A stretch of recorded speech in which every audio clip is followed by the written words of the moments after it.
नमस्कार। ये वीडियो कन्या राशि के मई महीने के राशिफल पर आधारित है। राशिफल चंद्र राशि पर आधारित है।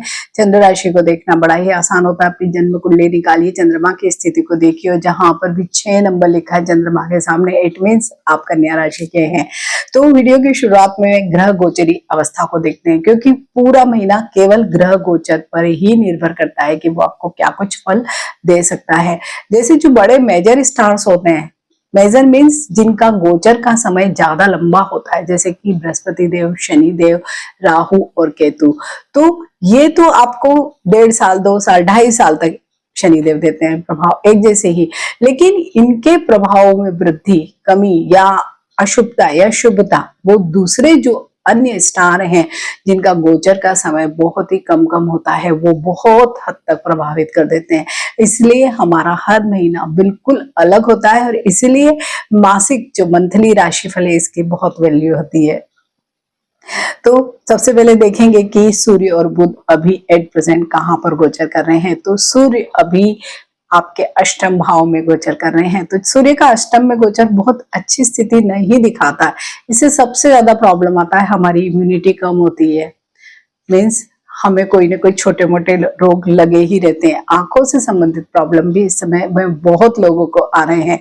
और इसके साथ ही सत्ता का, या अगर हमारे कोई लीगल मैटर्स चल रहे हैं, अगर इस तरह की कोई भी हमारी प्रतिकूल परिस्थिति वाली चीजें चल रही हैं, तो वहां पर अभी आपको सपोर्ट नहीं मिलेगा। तो इस समय में क्या है कि अगर कुछ लीगल मैटर्स चल रहे हैं तो चुप रहे, शांत रहे।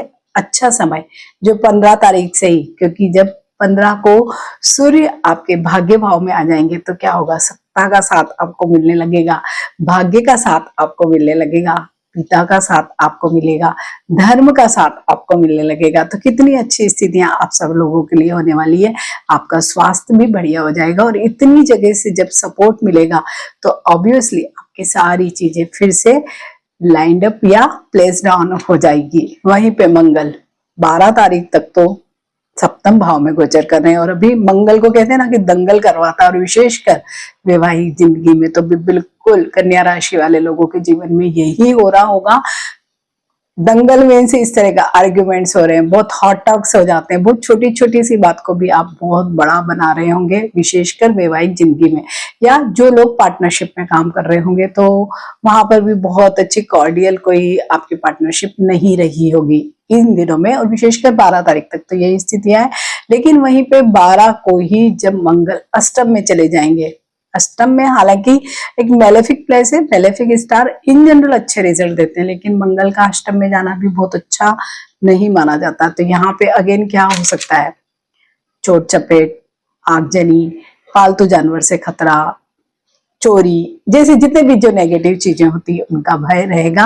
अगर ड्राइव करते हैं बहुत सावधानी से करें, इवन आप रोड क्रॉस भी करते हैं तो सावधानी से करें, क्योंकि ये समय मंगल का अष्टम में अलग ऊर्जा लेकर आया है।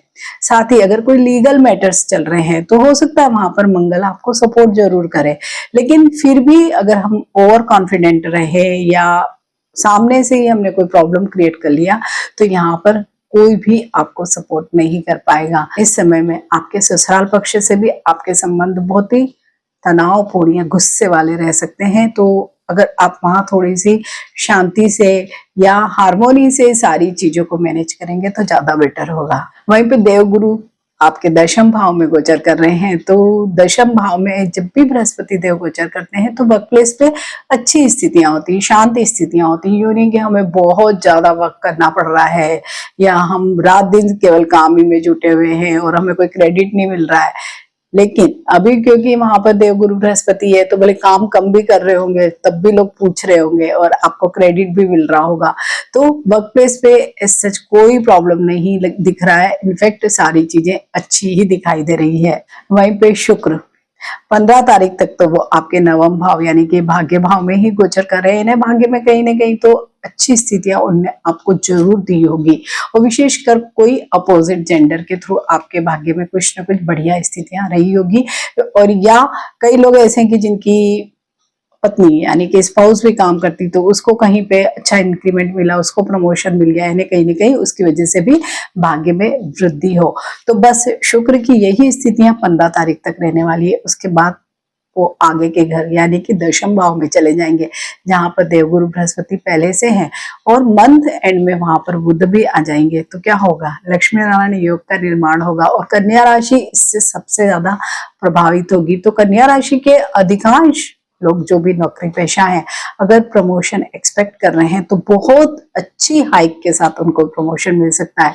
जो लोग बिजनेस में हैं उनको हो सकता है कि बहुत बड़े प्रोजेक्ट या कोई बड़ा काम उनका इस मंथ में, और विशेषकर जो लास्ट वाला जो वीक है उसमें होने की बहुत ज्यादा संभावना है। तो बहुत ही अच्छी स्थितियां आप सब लोगों के लिए बन रही है। शनि अभी सप्तम में गोचर कर रहे हैं और सप्तम में शनि का गोचर अच्छा नहीं माना जाता है, क्योंकि शनिदेव थोड़ा सा स्टबर्न, जिद्दी, अड़ियल, हठी, जितने भी नेगेटिव चीजें हैं जो मैरिड लाइफ के लिए कभी भी अच्छी नहीं हो सकती, बस वैसा ही नेचर बनाती है। तो शनिदेव तो क्योंकि वहीं पे काफी दिनों से बैठे हैं, लेकिन क्योंकि दूसरे ग्रह भी थोड़ा बहुत इसमें योगदान करते हैं, जैसे मंगल भी 12 तारीख तक होंगे, तो वो भी कहीं ना कहीं कुछ न कुछ एड ऑन ही कर रहे होंगे, जो एड ऑन नेगेटिव साइड में होगा आपकी मैरिड लाइफ के लिए। लेकिन अब जब वो निकलेंगे तो अकेले जब शनिदेव रहेंगे तो ऐसा इतना मेजर कोई इशू अब नहीं होगा। वहीं पे राहु हैं छठे भाव में, जो एज इट इज शत्रु को दबा रहे होंगे, लाइफ में चैलेंजेस ले रहे होंगे, लेकिन उन सारे चैलेंजेस को वन बाय वन खत्म भी कर रहे होंगे। तो जब भी राहु छठे भाव में होते हैं तो चैलेंजेस तो आते हैं लाइफ में, लेकिन उन चैलेंजेस को खत्म करने का काम भी राहु करते हैं। अगर लोन नहीं मिल रहा है तो थोड़ा इधर उधर घूमना पड़ेगा, end of the day loan मिल जाएगा। अगर एनिमीज हैं तो राहु एनी हाउ येन प्रकारेण उनको कहीं ना कहीं दबा ही देगा। रोग कोई हुआ तो राहु भले वो चैलेंज देगा आपको कि हाँ वो रोग हुआ है, लेकिन अंत में उस रोग से मुक्ति भी यही राहु आपको छठे भाव में बैठकर दिला सकता है। इसके साथ ही जो बच्चे गवर्नमेंट जॉब के लिए तैयारी कर रहे थे तो उनके लिए भी समय अच्छा हो सकता है। सामने 12वें भाव में केतु है, केतु का काम होता है राहु को कंट्रोल करना, वो व्यय भाव में बैठे हुए हैं, तो वहां पे क्या कर रहे हैं, केतु तो यूं भी हर चीज को सिकोड़ते हैं, तो व्यय में भी कहीं ना कहीं कमी करवाने की ही कोशिश कर रहे होंगे, क्योंकि राहु जहां दिखावा करता है, शुक्र जहां दिखावा करते हैं, वहीं पे केतु इनको कंट्रोल करके इस व्यय को कंट्रोल कर सकते हैं। अभी आपका जो बीच बीच में मन होता होगा, हालांकि दूसरे भी कई ग्रह हैं जो आते रहते हैं जाते रहते हैं, हमें पता भी नहीं लगता है, तो स्पिरिचुअलिटी की तरफ, योग, ध्यान, इस तरह का भी कुछ मन आपका हो रहा होगा। तो कन्या राशि वाले सभी लोगों के लिए तो लक्ष्मी नारायण योग जो बन रहा है ना, वो धन की दृष्टि से बेहद अच्छा है। बहुत ही अहम ये महीना आप लोगों के लिए कैरियर और धन की दृष्टि से हो सकता है।